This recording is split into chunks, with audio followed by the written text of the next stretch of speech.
Chosen one, they'll call you cold once you stop burning bridges to keep them warm. Valerie, talk to them. They'll say you changed when really you just stopped volunteering for the fire. Empaths don't go numb, they evolve. You spent years translating other people's pain into compassion, thinking that was love. But real love includes self-preservation. That chill they feel. It's not distance, it's discernment. You finally learn the difference between connection and codependency. So now silence feels like safety and peace feels like power. Let them call it cold. Temperature only drops when the fever breaks. You see, chosen one, you probably came from a household. You probably came from an upbringing where you saw lots of chaos around you. Maybe your mother and father were fighting. Maybe your sisters and brothers were fighting. But I say all that to say you was in the middle. You consistently had to sacrifice your own feelings to make sure the feelings around you were at equilibrium. You had to sacrifice your own happiness to make sure everybody else was happy, or at least if they weren't happy, they weren't fighting and arguing. So because you had to sacrifice yourself so much, when you deal with people like this, when you deal with energy vampires, they see that wound in you and they exploit it because they don't want to change. What they want is an enabler. They want someone to enable them to continue on the bad behavior and the bad path that they were going upon. So now once you start to apply love to yourself and you start to give that love inward, you start creating boundaries. And now you retain your abilities as an empath while simultaneously you obtain discernment. You obtain healthy boundaries. Valerie, talk to him. Yeah, because empathy without boundaries isn't love, it's leakage. You learned early that keeping peace meant keeping quiet, but silence isn't safety when it costs you your center. Those old programs taught you to read the room before you ever read yourself.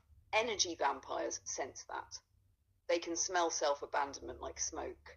The moment you start pouring inward, they panic because your self-love exposes their self-avoidance. But that's the evolution. When compassion meets clarity, you stop absorbing other people's storms. You start reflecting them. You become the calm that chaos can't penetrate. That's when empathy turns from survival into strength. You see, chosen one, once you go back into your mind, it's like you use your mind as a time machine because you can go back and you can rewrite scripts. You can rewrite the past to be able to affect the present and the future. I say all that to say is that when you go back into your mind and you start thinking about your past and you start realizing all the times you sacrificed yourself and sacrificed your happiness for the perceived peace that you were obtaining, you were causing wars inside of yourself. And those wars that you created inside of yourself actually cause more destruction and wars around you. What you have to realize is it's not about being selfish. What it is understanding that everything is inside out, not outside in.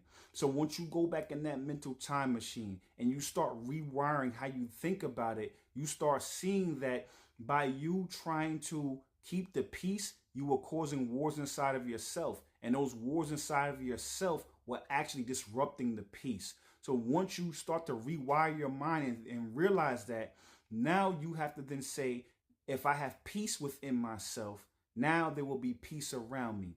Now people will see how peaceful I am, and that energy will radiate out of me and then radiate back towards me. So now you become the epicenter of the change that you want to see. Valerie, talk to him. Yeah, because the war was never between you and them. It was between your truth and your conditioning.